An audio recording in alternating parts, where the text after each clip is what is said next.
We just got a second teaser clip ahead of Donald Trump and Elon Musk's joint interview with Sean Hannity, and somehow it was even worse than the first one because Elon Musk, as he often does, did some weird motion with his body as he kind of just spazzed out and just made a bunch of weird noises. It was incredibly cringeworthy and disturbing.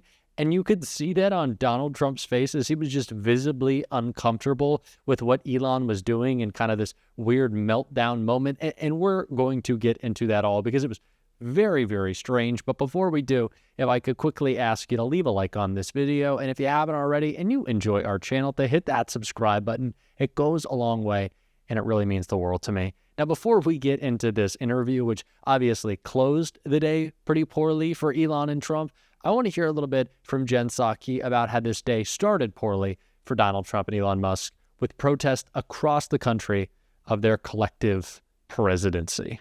You won't be surprised to hear, because you may be among them, it turns out the American people don't love watching Donald Trump and Elon Musk take an absolute wrecking ball to the federal government. I mean, today we saw massive protests right here in Washington, D.C., and also all across the country. You can see some of the photos on our screen. We saw protests in big cities and small towns and at state capitals. We saw just how pissed off people are about what's happening right now. And who could blame them? I mean, we just learned that Elon Musk's Doge crew is trying to get access to personal taxpayer data at the IRS. So basically, the world's richest man and his band of 20-something cronies want access to your personal data. They want access to your tax returns, your addresses, your employment information, your banking details, and your social security numbers. I mean, this is the kind of issue that hits home for all of us. I'm sure it hits home for you because most of us pay taxes, right? Just like most of us fly in on airplanes. And today, unbelievably, there was another major commercial airline incident. A Delta plane that took off from Minneapolis flipped over when it was attempting to land in Toronto. Nobody was killed, but at least 17 people were injured. And of course, it's just the latest in a series of air incidents since Trump was sworn in. And since an Army helicopter and an American Airlines plane collided right here in Washington, killing 67 people. Well, today, just 19 days after that tragedy, we are also getting new details about the Trump administration's purge of hundreds of critical air safety workers at the FAA. And I'm going to go into more detail also with somebody who knows a lot about it in just a moment. But the larger point is this. Donald Trump and Elon Musk are screwing around with government in all sorts of ways that impact you personally, and in ways that impact our national security and our safety more broadly. And in that process, they are teaching us a whole lot about all of the ways that government actually keeps us safe. So clearly, and rightfully so, people aren't that happy with their co-presidents. And why should they be?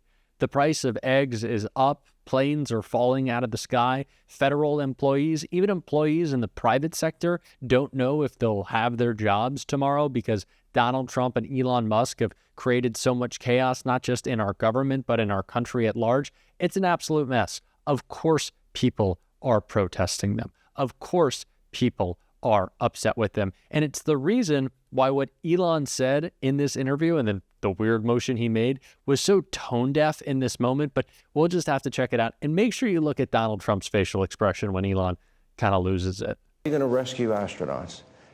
And now, and again, you do all of this. I would think liberals would love the fact that you have the biggest electric vehicle company in the world. Yeah, I mean, I used to be adored by the left, you know. Yeah, not anymore. Less so these days. He killed that, huh? I mean, less so. I really did it. Well, I mean, this whole sort of like, you know, they call it like Trump derangement syndrome. Yeah. And I don't, you don't realize how real this is until like you can't reason with people. So like I was at a friend's birthday party in LA, just a birthday dinner. And it was like a nice, quiet dinner, and everyone was behaving normally. And then I happened to mention, this is before the election, like a month or two before, I happened to mention the president's name. And it was like they got shot with a dart in the jugular that contained like methamphetamine and rabies, okay? And they're like, wow! And I'm like, what is wrong? Like, guys, like, you can't have like a normal conversation. Yeah. And it's like, it's like they become completely irrational. What was that? Like, actually, what was the, like, has he ever been in a conversation in which someone has flailed all over the place screaming, why? Because Donald Trump's name was mentioned? Well, we're going to watch that again. Okay. And they're like, why? And I'm like, okay. And they're like, why? And I'm like, What is he doing? First of all, he looks dumb. Second of all, I love this idea that it's liberals who are so deranged, the snowflake liberals driven so crazy by Donald Trump. You remember the snowflake Republicans who went to the Capitol in a violent mob? Were those people pretty sane in the head? Were they pretty calm? Were they able to control their emotions? Did they not have some sort of Trump derangement syndrome?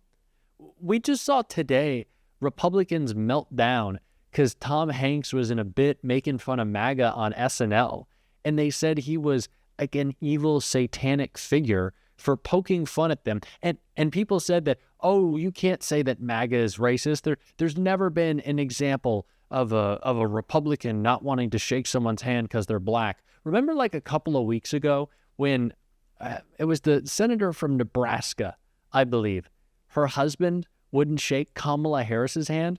Well, there's your example, MAGA. Not that you need one. MAGA's a racist movement. We obviously know that. But back to Elon, the important thing, how weird he looks. That's something that we can all agree upon. It was just strange. But of course, like I said, Elon is always jumping around, making his weird X shape, acting stupid, looking stupid, sounding stupid.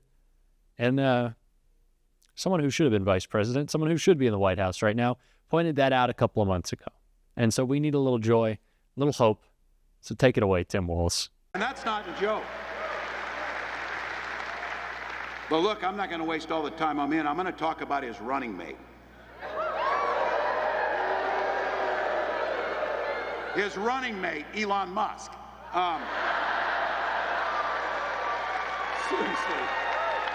Seriously.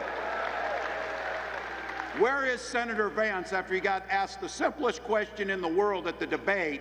Did Donald Trump lose the 2020 election? And after 2 weeks, he finally said, no, he didn't. That's where he's been spending his time. But that's it. So, look, Elon's on that stage, jumping around, skipping like a dipshit on these things. You know it.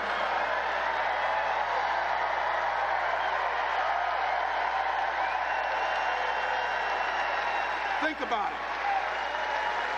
Think about that. That guy is literally the richest man in the world, spending millions of dollars to help Donald Trump buy an election.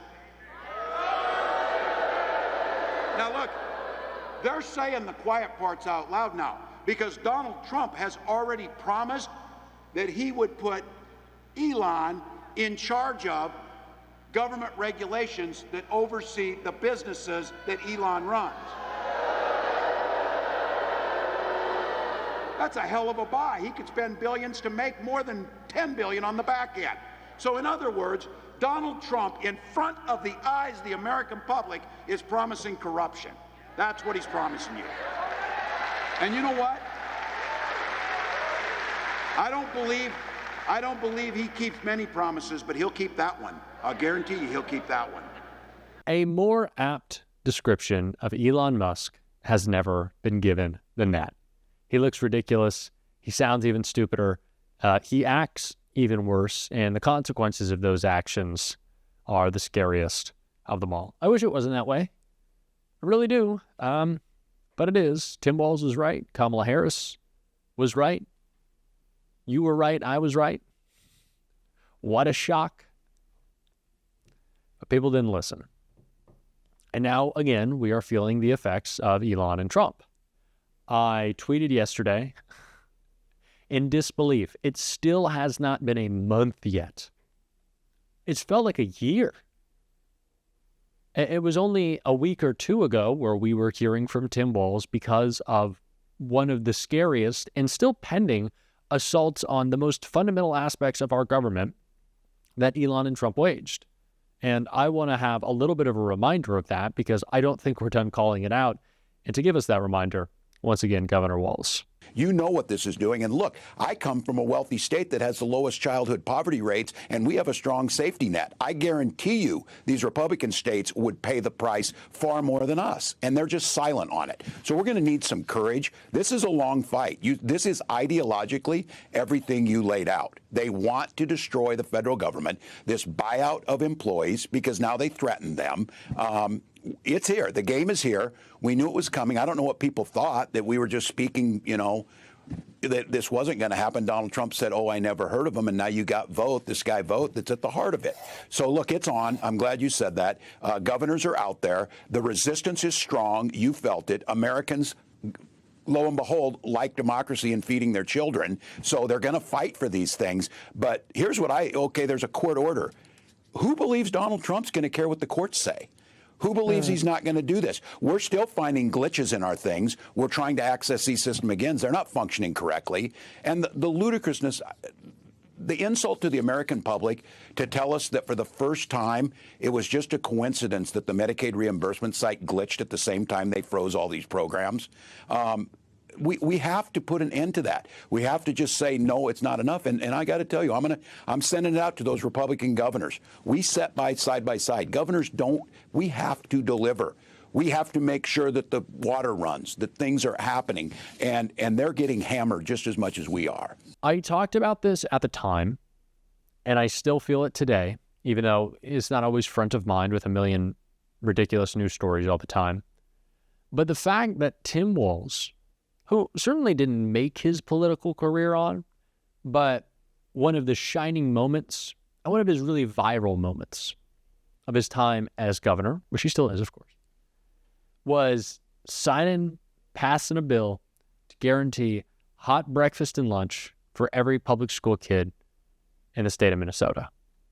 And then you have Donald Trump and J.D. Vance, who actually went office, taking away funding for Meals on Wheels. Like, that dichotomy, that contrast between public servant and piece of is just sad. And you really messed up, America. I know you didn't. You and I, we know who we voted for. We did not vote for any of this. But the rest of America, you messed up. And now it's our job to talk about it every single day, which we're going to try to do with a smile or some sort of positivity and hope every single day on the show. Sometimes it's tough, but we're going to do it together. And if you want to support that, as always, you can hit that subscribe button. You can leave a like on this video. And if you stuck around to the end, drop a blue heart in the comments. And until next time, I'll see you soon.